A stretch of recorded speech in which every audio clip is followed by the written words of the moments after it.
నమస్తే, welcome to Telugu రాజ్యం. ప్రస్తుతం మనతో పాటు ఉన్నారు బీజేపీ సీనియర్ నాయకురాలు కొల్లి మాధవి గారు ఉన్నారు. కొల్లి మాధవి గారు, ఈటెల రాజేందర్ వర్సెస్ సీఎం, మధ్యలో జగ్గారెడ్డి. అసలు ఆ రోజు ఏం జరిగింది? మీరు కూడా ఈటెల రాజేందర్ పక్కనే ఉన్నారు. అసలు ఏం జరిగిందండి? ఇవాళ 2000లో ఆక్యుపై అయిన ఇళ్ళు, 2000 నుంచి ప్రాపర్టీ ట్యాక్సెస్ కడుతున్న ఇళ్ళు, 2000 నుంచి వాళ్ళకి ప్రతిదీ కరెంటు బిల్ కానివ్వండి, ప్రాపర్టీ ట్యాక్స్ కానివ్వండి, మంజీరా వాటర్ కనెక్షన్స్ కానీ ఇవన్నీ ఉన్న అపార్ట్మెంట్స్కి ఇవాళ కొత్తగా వచ్చి నోటీసులు ఇచ్చి 1 వీక్లో మీరు ఖాళీ చేయండి అని చెప్పి నోటీసులు ఇవ్వటం ఏంటి? మీరు తీసుకొచ్చిన హైడ్రా ప్రకారం ఆయన చూసుకున్నా కూడా 2024 తర్వాత ఉన్న బిల్డింగ్స్కి వర్తిస్తుంది తప్ప దానికి ముందు కాదు అని చెప్పి ప్రకటించింది వాళ్ళే. అలాంటిది ఇవాళ చెరువులు, ఎఫ్టీఎల్ పరిధులు కానీ ఇంకోటి కానీ ఇవన్నీ కూడా మీరు హైడ్రాకి బదలాయించారు. ఇవాళ ఎంఆర్ఓ కొత్తగా అంటే ఒక కలెక్టర్కి తెలియకుండా, హైడ్రాకి తెలియకుండా నోటీసులు ఇవ్వటం ఏంటి చెప్పండి? దీంట్లో ఏదో మతలబు ఉందనే కదా అర్థమవుతుంది. ఇవాళ ఈ రెసిడెంట్స్ అందరూ ఒక అపార్ట్మెంట్లో 48 కుటుంబాలు, ఇంకొక అపార్ట్మెంట్లో 30 కుటుంబాలు. ఈ కుటుంబాలన్నీ కూడా ఇవాళ స్థానిక ఎంపీ అయిన ఈటెల రాజేందర్ గారిని కలిసి మాకు ఇలా నోటీసులు ఇచ్చారు, 1 వీక్లో వెకేట్ చేయాలని చెప్పినప్పుడు నేను వస్తాను మాట్లాడుతున్నారు. ఈటెల రాజేందర్ గారు ఇవాళ కలెక్టర్తో మాట్లాడినప్పుడు అసలు నాకు తెలియదు, ఎంఆర్ఓ ఎట్లా నోటీసులు ఇచ్చాడో తెలియదు, నేను కనుక్కుంటా అన్నారు. MRO phone was not reachable, అది స్విచ్ ఆఫ్ ఉండింది. తర్వాత ఈటెల రాజేందర్ గారు బాధితులు కలవడానికి వచ్చినప్పుడు నిజంగానే వారు అందరూ కూడా చిన్న చిన్న ఉద్యోగాలు చేసుకుంటూ లోన్స్, ఇవాళ బ్యాంక్ లోన్స్ వచ్చినాయి దానికి, ఆ ఫ్లాట్స్ అన్నిటికీ. ఇవాళ లోన్ తీసుకోవాలంటే ఎంత కష్టమో మీకు తెలుసు. ఆ లోన్స్ 5 సంవత్సరాల నుంచి కట్టుకుంటూ వస్తూ ఇవాళ పిల్లల్ని పాపల్ని వేసుకుని ఇవాళ కుటుంబాలన్నీ అక్కడ జీవిస్తున్నప్పుడు మీరు 1 వీక్లో ఖాళీ చేయమంటే వాళ్ళ మనోవేదన ఎట్లా ఉంటుందో మీరు అర్థం చేసుకోండి. అలాంటి కుటుంబాలందరికీ అండగా మీకు నేను ఉంటాను. ఇది ముమ్మాటికి తుగలక పాలనే. ఎందుకంటే ఇవాళ ఏ శాఖ చూసినా, అటు మున్సిపల్ శాఖ కూడా ముఖ్యమంత్రి గారి దగ్గరే ఉంది. ఇవాళ కలెక్టర్లు ఏం చేస్తున్నారు, కలెక్టర్ కింద ఉన్న ఎంఆర్ఓలు ఏం చేస్తున్నారో వారికే తెలియనప్పుడు ఇవాళ కలెక్టరే కదా అంది నాకు తెలియదు ఎంఆర్ఓ నోటీస్ ఇచ్చినట్టు అనేది.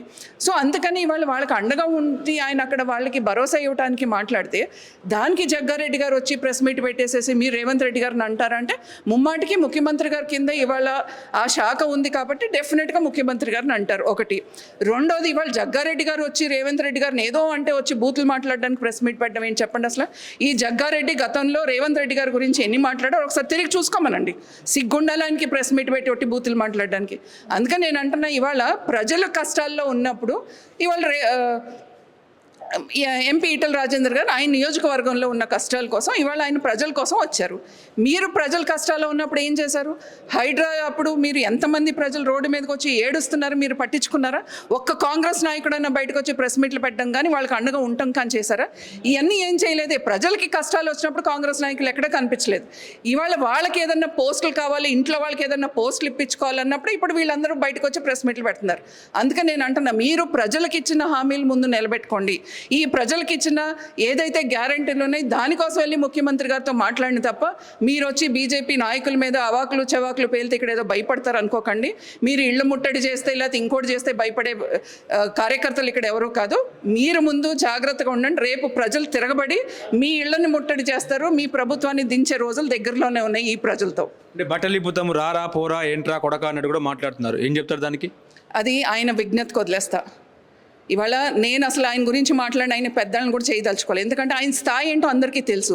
అసలు జగ్గారెడ్డి గారిని ఎవరు సీరియస్గా తీసుకునే పరిస్థితి లేదు. జగ్గారెడ్డి మాట్లాడే మాటలు అంతకన్నా పట్టించుకోవాల్సిన అవసరం లేదు. అందుకని నేను ఆయన మాట్లాడిన మాటలు ఆ స్థాయి దిగజారి నేను ఇంకా అంతకు మించి మాట్లాడను. నేను అందుకని చెప్తున్నా, ఆయన ఇవాళ ఎందుకు ఇవాళ ప్రెస్ మీట్ పెట్టి మాట్లాడుతున్నారు అని అంటే డెఫినెట్గా ఆయన ఏదో ఆశించి రేవంత్ రెడ్డి గారు ఏదో వాళ్ళ ఇంట్లో వాళ్ళకి ఏదన్నా పోస్టులు ఇస్తారో లేకపోతే ఆయనకి ఏమైనా ఇస్తారే అని చెప్పి మాట్లాడడం తప్పితే అంతకు మించి ఏం లేదు. ఇంతే టైం పడుతుంది ఎవరికైనా సరే ఎదురు మాట్లాడడానికి. సిగ్గుండాలి. మాకు ఇవాళ ఆ విజ్ఞత ఉంది కాబట్టి అలాంటి మాటలు మేము మాట్లాడాలి. సవాళ్ళకు ప్రతి సవాలు విసురుతున్న పరిస్థితి వాళ్ళది. ఈటెల రాజేందర్ది హైబ్రిడ్ రాజకీయం అయితే వాళ్ళది మాస్ రాజకీయం అన్నట్టు కూడా మాట్లాడుతున్నారు. ఇవాళ హైబ్రిడా మాసా ఒకటే నేను అడిగేది. ప్రజల కష్టాల్లో ఉన్నప్పుడు అది మాసా హైబ్రిడా మీరు తేల్చుకోండి.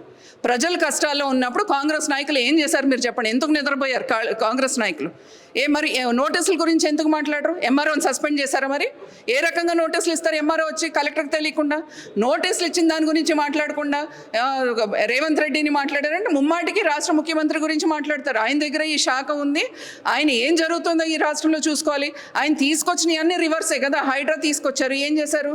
ఎన్ కన్వెన్షన్ కోల్గొట్టారు. మళ్ళీ ఇవాళ అక్కడ మల్టీ ఫ్లోర్ బిల్డింగ్కి పర్మిషన్ ఇచ్చారు.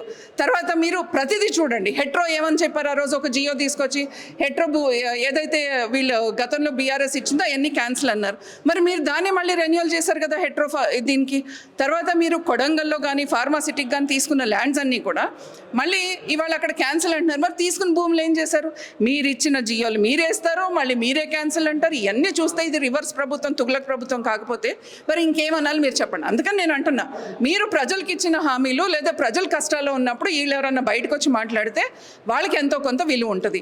ఇవాళ మీరు ప్రజల కష్టాల్లో ఉన్నప్పుడు మేము పట్టించుకోము, కానీ రేవంత్ రెడ్డి గారిని అన్నారు కాబట్టి నేను వచ్చి మాట్లాడతాను అని చెప్పి మాట్లాడే ఈ నాయకుల్ని ఎవరు పట్టించుకునే పరిస్థితి లేదు. ఇట్లా అందరు కులం గురించి మాట్లాడుతున్నారు. నువ్వే కులము, రెడ్డా లేకపోతే మున్నూరు కాపా, ముదిరాజా అని కూడా మాట్లాడుతున్న పరిస్థితి ఏం చెప్తారండి?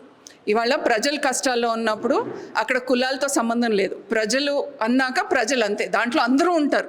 దాంట్లో ఈ కులం ఆ కులం అనేది లేకుండా అందరూ ఉంటారు. సో బాధితులకి అండగా నుంచోటానికి ఈటల రాజేందర్ గారు వచ్చారు, కానీ కులాన్ని చూసో లేకపోతే ఇంకోటి చూసారు.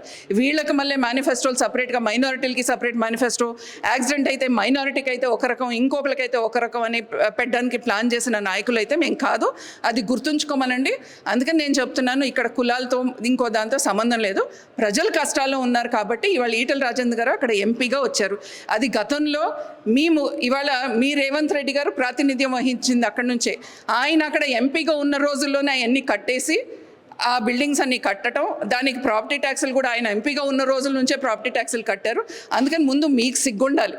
ఆయన ఎంపీగా ఉన్న రోజుల్లోనే అన్నీ అయిపోయినాక ఇవాళ వచ్చి నోటీసులు ఇవ్వటం ఏంటనేది ఒకసారి ఆలోచించుకోవాలి. Thank you madam. Thank you.